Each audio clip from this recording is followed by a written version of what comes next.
ଯଦି ତୁମେ ସୂର୍ଯ୍ୟତା ଚାହୁଁଛ ତେବେ ତୁମର ବକ୍ତବ୍ୟ ମନ ଏବଂ ଇନ୍ଦ୍ରିୟରେ ଶୁଦ୍ଧତା ରହିବା ଆବଶ୍ୟକ।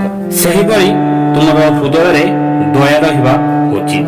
ଜଣେ ଅସନ୍ତୁଷ୍ଟ ବ୍ରାହ୍ମଣ, ସନ୍ତୁଷ୍ଟ ରାଜା, ଜଣେ ସାମାନ୍ୟ ବେଶ୍ୟା, ଜଣେ କଠୋର ଗୃହପାଳିକା, ଏହି ସମସ୍ତ ଲୋକ ବିନାଶ ପାଇଁ ଉଦ୍ଦିଷ୍ଟ।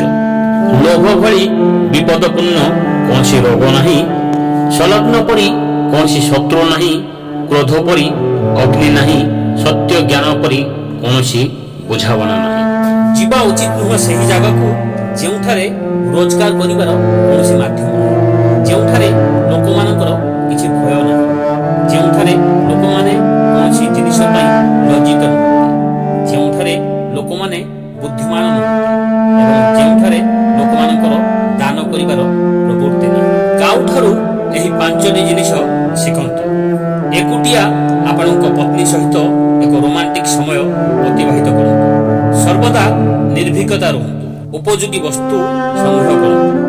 ସବୁଆଡ଼କୁ ଦେଖନ୍ତୁ। ଅନ୍ୟମାନଙ୍କୁ ସହଜରେ ବିଶ୍ୱାସ କରନ୍ତୁ ନାହିଁ। 5 ବର୍ଷ ପର୍ଯ୍ୟନ୍ତ ପୁଅକୁ ପ୍ରେମର ସହିତ ଲାଳନ ପାଳନ କରାଯିବା ଉଚିତ। 10 ବର୍ଷ ପର୍ଯ୍ୟନ୍ତ ତାଙ୍କୁ ବାଡ଼ି ମାଡ଼ ହେବାର ଧମକ ଦିଆଯିବା ଉଚିତ।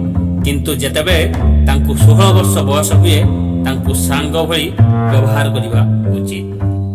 ଯାହାର କାମରେ କୌଣସି ଆଦେଶ ନାହିଁ ସେ କୌଣସି ସୁଖ ପାଇପାରିବ ନାହିଁ, ଲୋକମାନଙ୍କ ମଧ୍ୟରେ କିମ୍ବା ଜଙ୍ଗଲରେ। ଯେତେବେଳେ ସେ ଲୋକମାନଙ୍କୁ ଭେଟନ୍ତି ସେତେବେଳେ ତାଙ୍କର ହୃଦୟ ଜଳି ଯାଇଥାଏ।